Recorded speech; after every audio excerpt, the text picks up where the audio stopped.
고린도전서 15장 50절에서 58절까지입니다.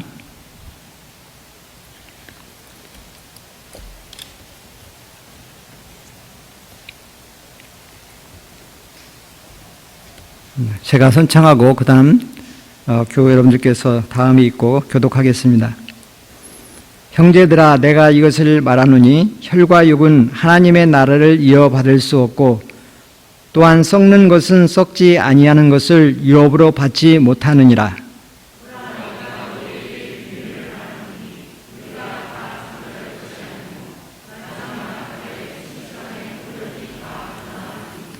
나팔 소리가 나매 죽은 자들이 썩지 아니할 것으로 다시 살아나고 우리도 변화되리라.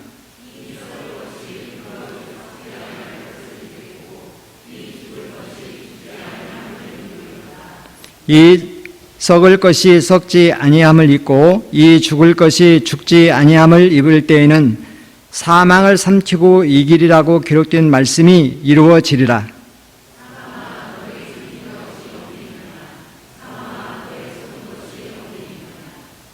사망이 쏘는 것은 죄요 죄의 권능은 율법이라.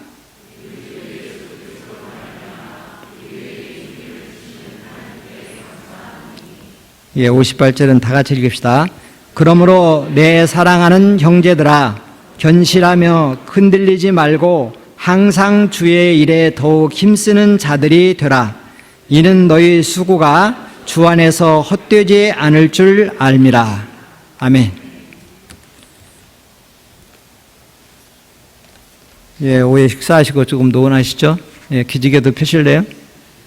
예, 한번 웃기도 하시고 옆 사람도 한번 살펴보시고 또 옆자리에 누가 와 계신지도 보시고요. 예.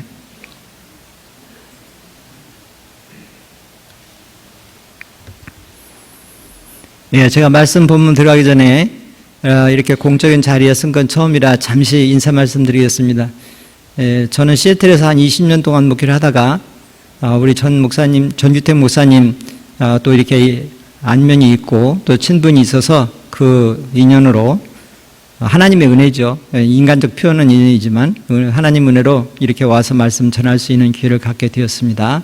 예, 앞으로 더 디테일한 것은요 알아가기로 하고 이 자리는 말씀을 나누는 자리니까 이 정도로 간략하게 인사 말씀 올리겠습니다. 오늘 제가 함께 읽은 고린도전서 15장 50절 58절 이 말씀 끝부분에 보면은 흔들리지 말며 주의 일에 힘쓰자 이런 말씀이 있잖아요. 그래서 그 말씀으로 오늘 제목을 제가 삼았습니다. 그래서 앞에 15장 말씀의 내용 전체가 부활에 관한 것이라서 부활의 소망을 가지고 이렇게 붙였습니다. 우리가 지금 주일날 이렇게 하는 거는 원래 서양역에는 일요일인 거 다 잘 아시잖아요. 근데 이 일요일에 왜 우리가 모여서 예배를 드리느냐 그러면 그 예수님 부활한 날이 바로 이 날이기 때문에 그렇습니다. 그래서 일요일에 모인다고 하는 이 자체는 바로 우리가 항상 주님의 부활을 기념하고 전하고 이것을 우리가 담고 있는 거죠.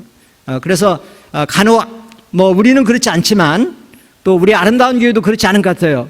보니까 부목사님들이 계속 부활절 말씀 설교를 하고 계세요. 그래서 부활절만 지키고 넘어가면 부활절 이제 주일 지켰다 이렇게 생각하는 경향이 있는데 그렇지 않고 365일 주일 모이는 것은 항상 주의 부활을 기념하고 전하고 이것이 초대교회의 신앙생활이었고 그것이 이제 전통이 되어서 오늘날 교회도 이렇게 주일에 모이고 있는 것을 우리가 기억하면 좋겠습니다. 오늘 본문 말씀 보면 바울 사도께서 고린도전서 15장에서 부활에 관해 전체 기록하고 있습니다. 오늘 제가 설교 본문으로 읽기는 50에서 58절까지만 읽었지만 사실상 오늘 15장에 있는 말씀으로 전체적으로 말씀을 나누려고 합니다. 그래서 1절에서 11절 말씀 보면은 그 예수님의 부활이 역사 속에서 실제로 일어났다는 걸 강조하는 말씀이 기록이 되어 있습니다. 그 다음에 12절 34절과 그 다음에 끊어지는 내용이 좀 달라게 다 끊어지는데 35절 49절에 있는 말씀에는 예수님의 부활은 우리 사람도 죽었다가 다시 살 수 있는 그 가능성을 열었고 첫 열매다 이렇게 강조되어 있습니다. 그러니까 하나님의 아들이신 예수님만 부활할 수 있다 우리가 이렇게 생각하는 게 아니고 예수님은 하나님의 아들이신 신성과 또 우리와 똑같은 사람으로서 이 땅에 오셔서 사람의 몸에 태어나서 사람으로서의 출생과 성장 과정을 다 겪으신 조금도 다르지 않는 우리와 똑같은 사람으로서 이렇게 죽으셨다가 다시 살아나신 것이기 때문에 예수를 믿는 우리 그리스도인들도 때가 되면 죽었다가 살아나고, 죽지 않은 사람들은 그 산 상태에서 변하여서 신령한 몸으로, 사실 스피리추얼 바디라는 말이 모순호법이긴 하죠. 왜냐하면 영과 육은 우리가 본질적으로 다르다고 인식하는데 서로 상반되는 것이 어떻게 하나가 되어 있으나, 그렇지만 그리스도 안에서 하나님의 신비 속에 예수님은 참 하나님이시면서 참 사람으로 이렇게 이 땅에 오셔서 부활하셨다. 죽었다가 부활하셨다. 그러니까 어떻게 사람이 죽었다가 다시 삽니까? 이런 질문을 하는 것은 한쪽만 보는 거죠. 그렇죠? 또 반대로 예수님이사 하나님의 아들 신이시니까 죽었다도 살아나지만 우리 사람이 어떻게 살 수 있을까? 이것도 한쪽만 보는 것이에요. 그래서 이 양면성을 우리가 좀 잘 이해할 필요도 있습니다. 그런 다음에 이어지는 말씀이 오늘 본문의 50절 58절까지 해서 예수 믿고 죽은 사람은 때가 되면 부활해서 영생을 얻게 될 것이니까, 우리가 지금 주를 위해서 수고하는 것이 만약에 이 세상에 한 번뿐이고 이것으로 끝나버린다면 굳이 이렇게 살 필요가 있을까? 이 주일에 세상 사람들 말대로 일요일에 얼마든지 놀러 다니고 골프도 치고 또 뭐 하고 싶은 거 다 하고 또 돈 많이 벌으면 그거 가지고서 더 넓은 지역 여행도 다니고 또 뭐 원하는 멋진 집도 짓고 그렇게 좋은 차에 마음대로 호사하며 살고. 왜? 한 번뿐이니까. 그래서 이런 세상 사람들의 말에 흔들리지 말고 항상 주의 일에 힘쓰라. 그 이유는 뭐냐면 우리에게는 이 세상 죽음은 끝이 아니고 영원한 예수님의 부활로 입증된 하나님 나라가 있으니까. 그리고 거기가 영원한, 마지막이며 영원하고 거기가 끝이에요. 지금 이 세상이 끝이 아니고 거기가 영원한 하나님 나라가 우리가 영원히 살아갈 그곳이고, 그러니까 지혜로운 사람은 바로 그 나라를 준비하는 것이 맞고 수지 맞는다. 자, 이렇게 바울 사도께서 마지막에 권면을 했습니다. 그래서 저도 오늘 이 말씀에 근거해서 지금까지 교회를 위해 수고한 또 일꾼 여러분들에게 또 앞으로 주님을 위해서 열심히 일할 분들에게 같이 이 말씀으로 권면을 하고 싶습니다. 그 예수님의 부활은 기독교 신앙의 존립의 근거입니다. 14절 말씀 보면은 그리스도께서 만일 다시 살아나지 못하셨으면 우리가 전파하는 것도 헛것이요 또 너희 믿음도 헛것이며, 이렇게 기록이 되어 있습니다. 여기 헛것이라고 하는 것은 인베인으로 번역할 수도 있고 유슬리스로 번역할 수 있는데요, 그냥 아무 쓸모 없다 이런 뜻입니다. 쉽게 이야기하면 만일 예수님이 부활하지 않고 죽음으로 끝났다고 할 때 사람들은 어떻게 생각할까요? 예수님은 생전에 적어도 3번 이상 고난받고 제3일에 다시 살아나야 할 것을 제 아들에게 말씀하셨습니다. 죽으시기 전에. 그 말씀이 마태복음 16장 21절, 마태복음 17장 22절, 23절, 그 다음에 20장 17절, 19절 이렇게 기록이 되어 있습니다. 제가 시간상 이 부분에 대해 디테일한 설명은 하지 않겠습니다. 부활이 없었다면 이렇게 생전에 예수님께서 죽으셨다가 다시 살아날 것이라고 한 번도 아니고, 예수님도 그걸 생각했을까요? 우리의 속담 3번 말씀을 하셨단 말이에요. 근데 기록만 3번 된 거죠. 아마 충분히 더 말씀하셨을 수도 있을 것 같아요. 아무튼 이렇게 말씀을 거듭거듭 하셨는데, 근데 만일에 죽었다가 다시 살아나지 못하셨다 그러면 오늘 우리까지 올 것도 없어요. 12 제자들이 실망하고 떠났을 겁니다. 아니, 자기들에게 그렇게 말씀하셨는데 그게 이루어지지 않았다. 그럼 어떻게 되겠습니까? 기독교는 거기서 끝났어요. 그 17절에도 이렇게 또 그리스도께서 다시 살아나신 일이 없으면 너희의 믿음도 헛되고 너희가 여전히 죄 가운데 있을 것이다. 앞에서 그 믿음이 헛되다는 것은 설명을 했는데요. 그러면 그 여전히 죄 가운데 있을 것이라는 것은 무슨 뜻이겠습니까? 결국은 예수님이 죽으셨다가 다시 살아나지 못하셨다면 사망 권세를 극복하지 못한 게 아닌가 의심이 들 겁니다. 사람은 죄 때문에 한 번 다 누구나 죽습니다. 예수님은 물론 예수님의 죄 때문에 죽으신 것이 아니라 우리 죄를 담당하고 죽으셨어요.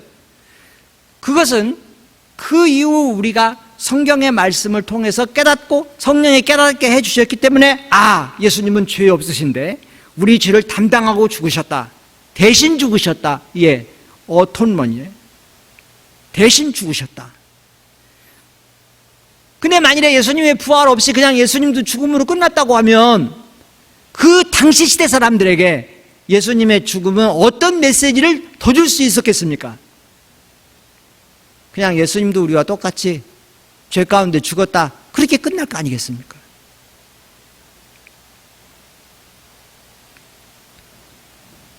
그래서 예수님께서 부활하지 못하셨다면 우리가 예수를 믿는다고 해도 우리는 여전히 사망 권세 아래 있다고 봐야 할 것이고, 그래서 예수님의 부활은 우리를 대신해서 죽으신 그 대속의 완성이 되는 거예요.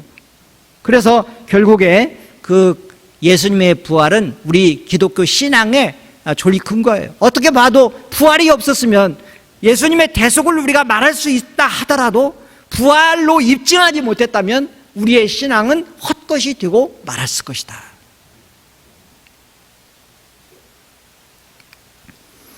교리와 신학적으로도 기독교 신앙의 존리 근거이지만 실제 신앙생활에 있어서도 부활, 소망, 부활의 신앙은요, 우리가 세상을 이기는 힘이 됩니다. 19절에서 바울은 이렇게 말합니다. 그리스도 안에서 우리가 바라는 이것이 이 생뿐이라면, 지금 우리가 살고 있는 이 세상뿐이라면 모든 사람 가운데 우리가 더욱 불쌍한 사람이다. 설명 안 해도 잘 아실 거예요. 왜냐하면 첫째 그렇지 않습니까? 우리가 하나님 나라를 바라보고 그 하나님 나라에 들어가고 하나님 나라에서 상 받기 위해서 얼마나 애를 쓰고 있습니까? 그 유치한 신앙 아닙니까? 유치하다고 생각하는 사람은 그럴지 몰라도 저는 그 신앙 갖고 있습니다. 제가 목사로 열심히 주님 섬기고 또 수고하고 이렇게 하는 거, 제가 집 한 칸을 제대로 마련하지 못하고 살면서도 하나님 감사합니다 하는 거, 다 하나님 나라를 생각하기 때문입니다. 믿습니까? 그런데 그 하나님 나라가 없다고 해보세요. 이게 웬 말입니까 정말? 나중에 정말 여러분 진짜 생각해 보세요. 아니 없다면 진짜 우리 어떻게 되는 거예요? 제 목사님이 어떻게 되는 겁니까? 우리 하나님 나라 없다면 상상할 수 없습니다. 그러니까 바울께서 그렇게 말한 거예요. 하나님 나라가 없다면, 예수님의 부활로 입증된 하나님 나라가 없고 우리가 바라는 게, 우리가 살아갈 수 있는 게 이 세상뿐이라면 누가, 우리 그리스도인 중에서도 진짜 중에서도 생명 내놓고 주님 섬기는 사람들이 제일 불쌍한 사람들이다. 레미저러블이요.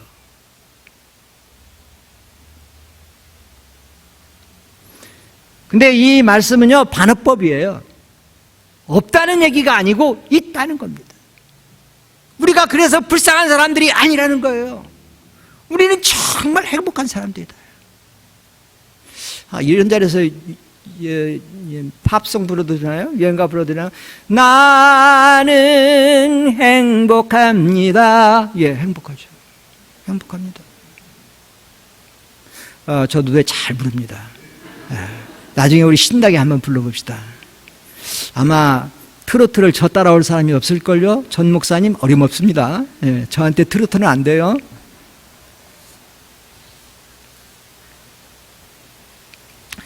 그래서 여러분, 제가 강조하고 드리고자 하고 싶은 것은요, 하나님 나라가 있으니까, 예수 그리스도의 부활을 통해서 영생이 있으니까, 지금 우리가 주님을 위해서 조금 수고하고 애쓰고 힘쓰고 희생하는 거 괜찮아요. 더 합시다, 여러분. 왜? 그게 지금 씨앗입니다. 그게 우리가 주님의 나라에 가서 받을 수 있는 상급의 씨앗입니다.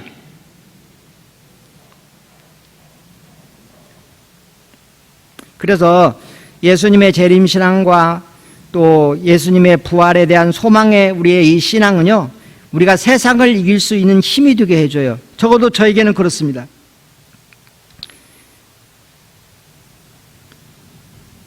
예수님은 밭에 감추인 보화의 비유에 대해서 말씀하신 적이 있어요.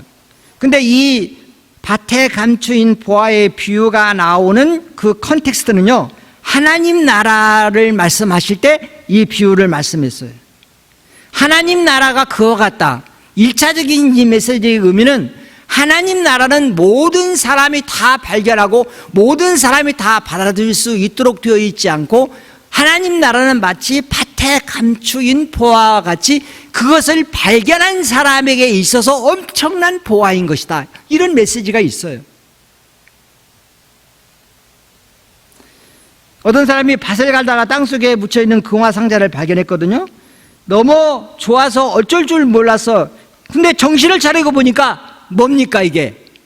남의 밭이에요. 내 밭이어야 하는데. 그러니까 이 사람이 지혜로운 사람이죠. 그냥 묻어버렸어요. 아무에게도 얘기하지 않았습니다. 근데 이거 얘기하는 사람 많을 거예요. 좋아가지고 막 가서 야 내가 오늘 밭에 가서 일하다가 보화를 발견했다. 막 나가서 말할 사람이 절반 되는데요. 근데 이 사람이 집에 돌아가서 조용히 아무에게도 말하지 않고, 글쎄요, 아내에게는 말했을 법한데, 그리고 나서 자기 집도 팔고 자기 있는 모든 재산을 다 정리해갖고 돈 현금으로 만들어서 그 밭 주인에게 찾아가서 그 밭을 자기가 사겠다고. 그 밭 주인은 처음에는 의아스러웠을 거예요. 별로 그렇게 값어치도 안 나가는 밭을 사겠다고 보니까 시세보다도 한 2배, 3배를 넘게 지금 돈을 들고 왔거든요. 이렇게 말하면 저렇게 보면 이상하긴 한데, 중요한 거는 이 사람은 몰라요. 자기 밭에 보화가 감춰져 있는 것을 모릅니다, 이 사람은. 그러니까 보이는 게 뭡니까? 돈밖에 안 보이는 거죠. 그래, 나 수지 맞았구나. 그러고서 마지못해 안 팔려고 하는 듯 하면서 팔았어요. 속으로는 얼른 팔아야지 이렇게 했겠죠. 2배, 3배나 지금 받고 파는 거잖아요.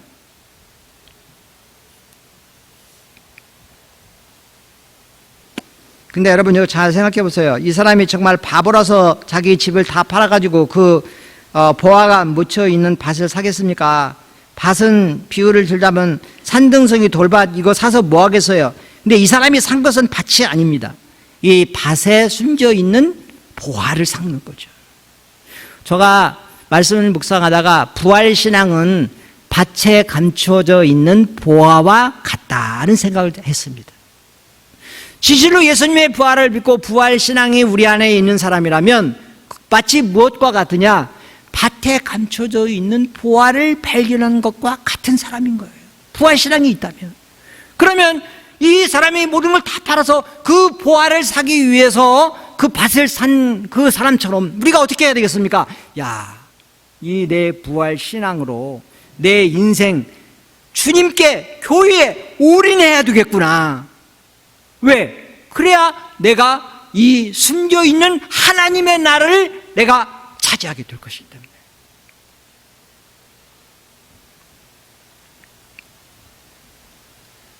물론 오해는 하지 마세요. 교리적으로는 우리가 하나님의 나라는 예수님을 믿음과 하나님의 은혜로 가는 거지 우리의 행위의 공로로 가는 것은 아닙니다. 그렇지만 성경의 많은 부분에 나더러 주여 주여 하는 자마다 다 하나님 나라에 들어가는 것이 아니라 하나님의 말씀대로 사는 사람이어야 한다고 강조하는 말씀도 있다는 것을 같이 생각해야 합니다.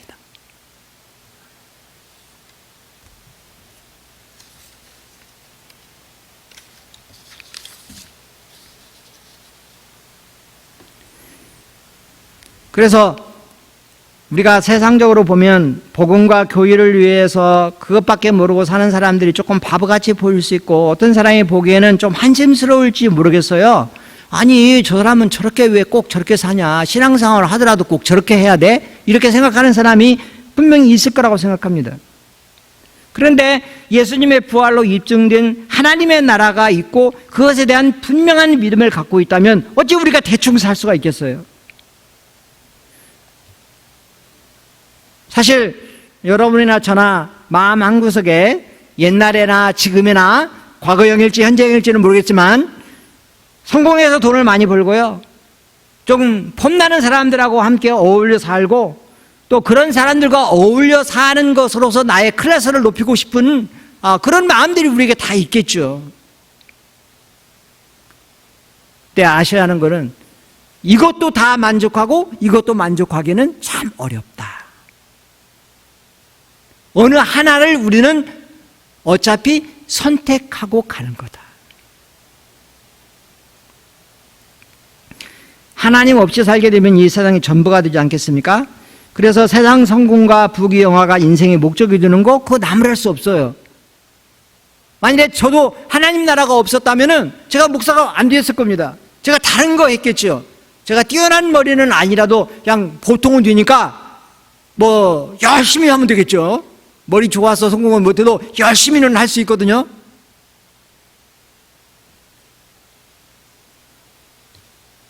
그래서 우리가 하나님 없는 사람들이 지금 세상적으로 폼나게 사는 거 너무 부러워하지 않으면 좋겠어요.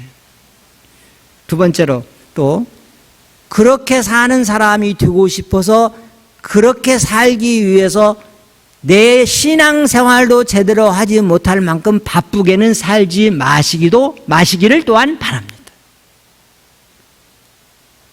아니, 목사님 그거 아니잖아요. 예, 아닙니다. 너무 바빠서 신앙생활 제대로 못하는 거 안 좋아요.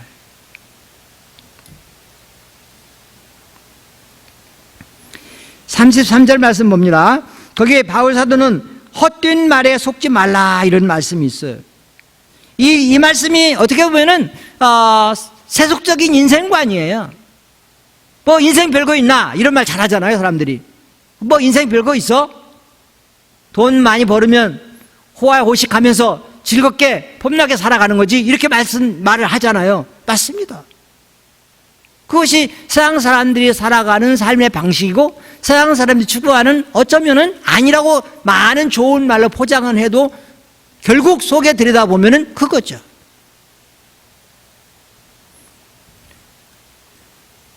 만일에 우리가 교회에 와서 하나님께 주의 이름으로 바로 저것 좀 이루어 주세요 라고 기도하고 구하고 있다면 한 번쯤은 생각해 보시면 좋겠어요. 그것이 과연 그리스도인이, 하나님의 나라에 소망을 두고 사는 그리스도인에게 합당한 기도가 될 건가?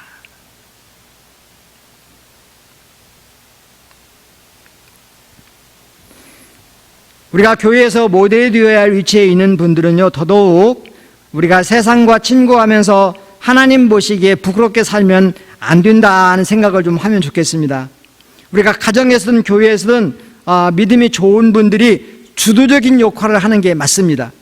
우리가 창조 원리는 남자를 가장으로 세웠다 이렇게 해석이 되지만, 그러나 복음 안에 다시 들어가서 본다면, 구속의 원리로 보면 믿음 좋은 사람이 집에서, 교회에서 남자든 여자든 주도적인 역할을 하는 게 맞습니다.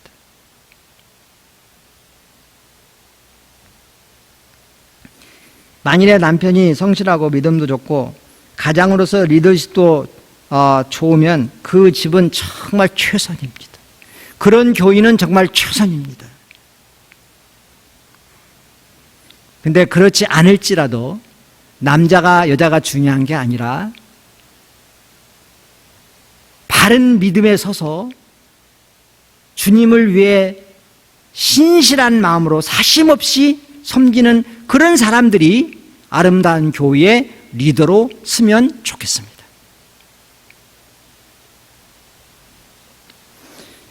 우리가 교회 안에서, 가정에서 지금 나의 이러한 신앙생활과 또 아니면 약간의 직분이 있으면 그 직분의 리더십이 어떤 영향을 다른 사람에게 주고 있는지를 한 번 정도 돌아보는 것도 좋습니다.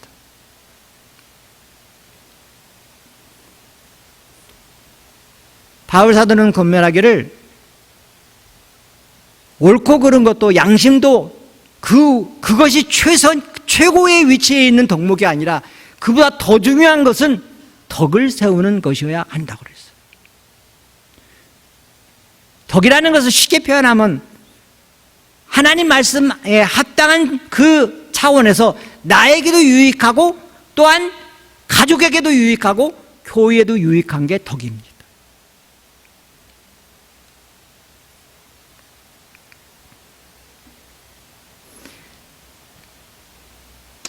제가 교회에서 목회하면서 여러 사람들을 만났는데요. 우리 집에 어떤 자녀를 하숙시킨 제법 큰 감교 목사님이 있었어요. 잠시. 근데 이 딸이 약간 좀 아버지 말씀 잘 안 듣고 사춘기 그럴 때 그렇잖아요. 그래서 그 목회하는데 교인들이 보시기에 좀 민망한 부분들이 있었던 것 같아요. 그래서 공부를 잘해서가 아니라 미국에 보내서 잠시 떨어져 있게 안 보이게 하려고 그렇게 한 적이 있어요.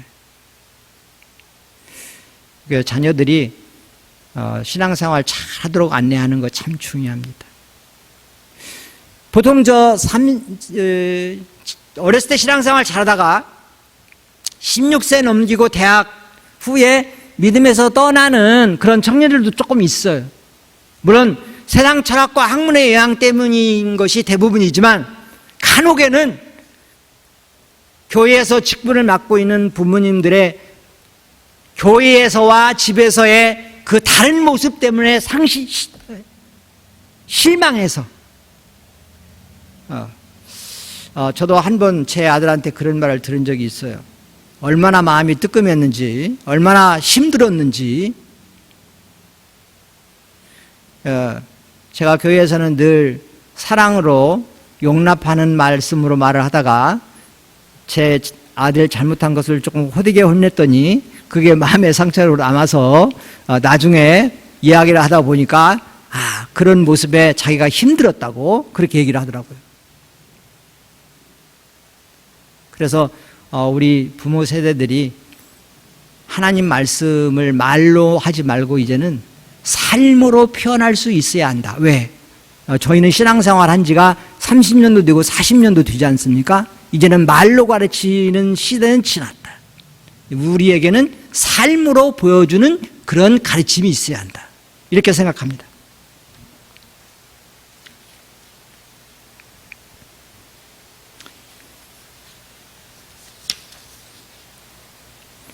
이제 오늘 말씀 서두가 너무 길었는데 본론으로 가고 그 다음에 결론으로 마치겠습니다. 본론과 결론은 짧아요. 오히려 이 바울 사도께서 오늘 우리에게 주신 말씀 가운데 마지막에 이렇게 지금까지 말씀드린 것처럼 우리에게는 이러한 부활의 소망이 있고 영생의 하나님 나라가 있기 때문에 우리가 주 안에서 수고하고 열심히 일하는 것에 대해서 그때그때 참 왜 나만 이렇게 해야 할까 이런 생각들을 우리가 들지만 그러나 왜 나만 해야 할까라고 했을 때 그것이 문자 그대로 나만 했더라도 우리 주님께서는 그 수고를 알아주실 줄로 믿습니다. 그러니까 여러분 왜 나만 해야지 그런 생각하지 말고 나라도 해야지 이렇게 생각을 바꾸면 좋겠습니다.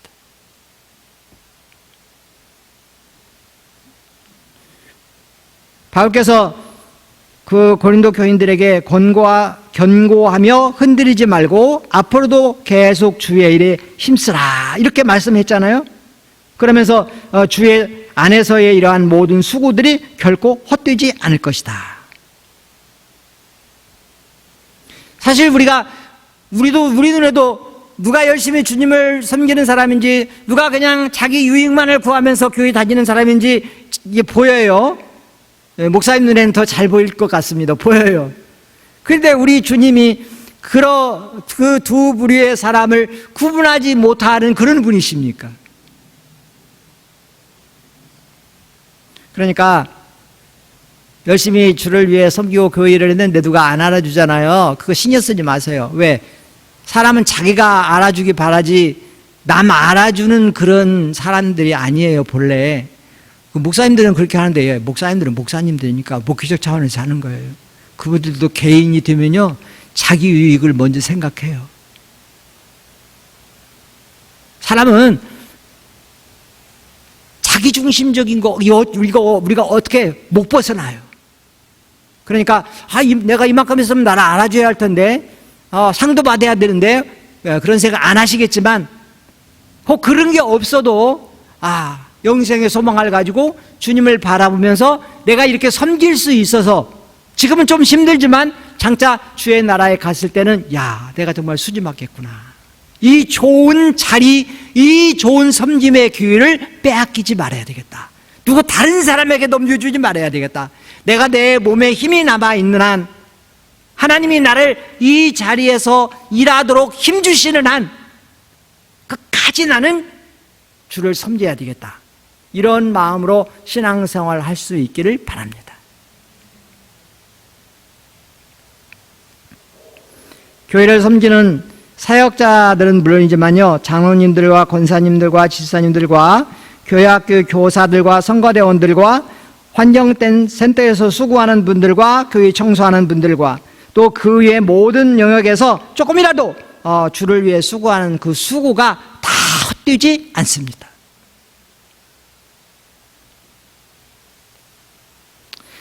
사실 저도 제가 어쩌다 여기 아름다운 교회에 와서 제가 환경센터 일을 하게 되었는지 저도 잘 모르겠어요. 여러분 보다시피 제가 농사 짓고 막 일할 사람이 아니잖아요. 근데 기뻐요. 내가 여기 와서 이 일을 통해 주님을 섬기고 또 누군가에게 필요한 사람이 된다는 거, 그냥 가만히 있으면 뭐 합니까? 그러니까 바쁘신 중에라도 주를 섬기고, 내가 주님을 섬기고 싶은데 내 삶이 너무 바쁘다. 그럼 한번 내가 왜 바쁜지, 무엇을 위해 바쁜지 그 바쁜 부분을 조금씩 좀 조정을 해서 주님 섬기는 일을 포기하지 마시기 바랍니다. 왜냐하면요, 지금 여러분 그 주님을 섬기는 그 작은 수고의 그 씨앗이요, 나중에 주의 나라에서 엄청 크게 상급과 영광으로 추수하게 될 거예요. 지금 뿌려야죠. 내가 여기 이 땅에 살아있는 동안 열심히 뿌려야죠. 이전까지 많이 못 뿌렸잖아요. 아직 기회가 남아있는 지금 뿌려야죠. 그래야 주님의 나라에 갔을 때 많은 것으로 우리가 거두지요.